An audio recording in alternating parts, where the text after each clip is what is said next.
For over 2 decades, Sony has given us some of the best gaming experiences on their consoles, along with some of the most memorable games. Their latest console, the PlayStation 5, is now the fastest selling console in history. We are here to see if the PlayStation 5 lives up to the PlayStation name. Sony has crafted a powerful gaming console capable of outputting 4K and 8K resolution. It now has an SSD, which is much faster than any PS4 hard drive, 667 gigabytes of usable storage, 3D audio, and PS4 backwards compatibility with free PS5 upgrades for certain titles. The standard PS5 disc drive version retails for $500, but there is also a $400 digital version of the PS5 that does not include the 4K Blu-ray disc drive. Aside from that, there are no differences in performance between the two versions of the console. The PlayStation 5 is the largest home gaming console ever made.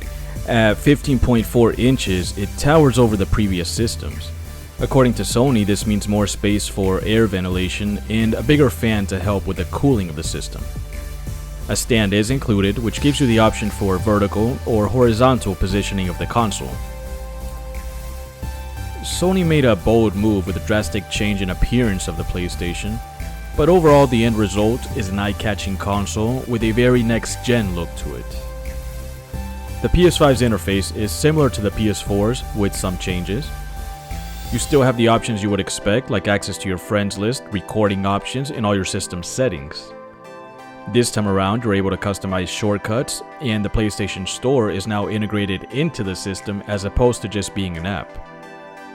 You also now have what Sony are calling cards that let you jump right back into the last stage or mission you were on almost instantly.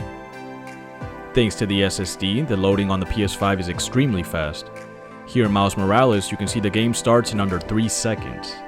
It's truly a next-gen experience with almost no loading times at all in between stages. Oh, yeah. Sorry, I've been wrapped up in my own stuff. Probably the most talked about feature of the PS5 is the new DualSense controller. It feels heavier and bulkier, but you get used to it after a couple hours.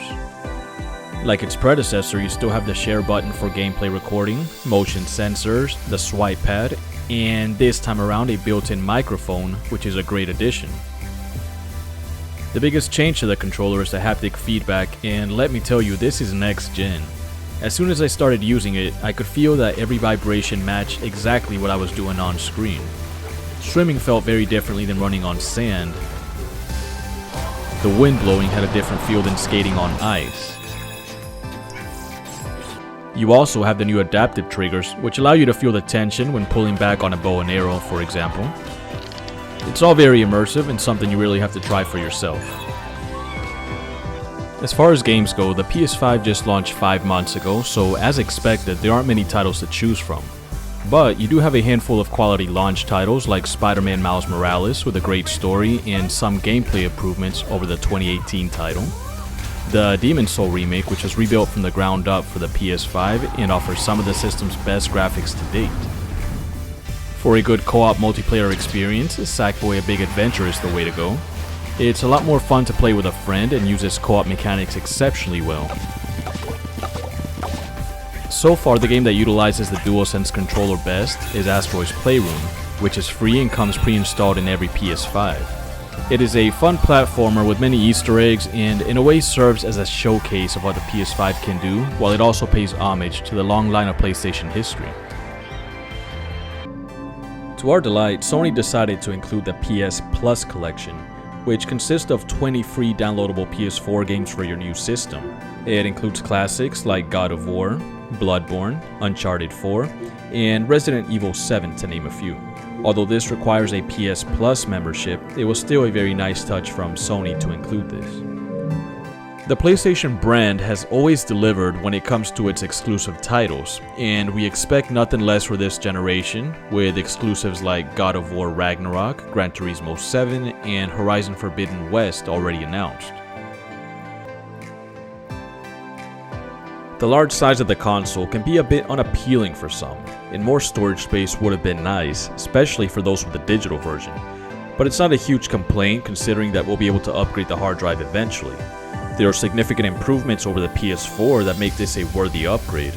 And on its own, you have a powerful gaming console with almost non-existent loading times, an immersive controller with a built-in mic, a 4K player for your living room, PS4 backwards compatibility, and 20 games for those with a PS Plus account. The positives far outweigh the negatives, and with this, we can confidently say that the PlayStation 5 is a worthy purchase, and we look forward to see what the future holds for this new generation of gaming.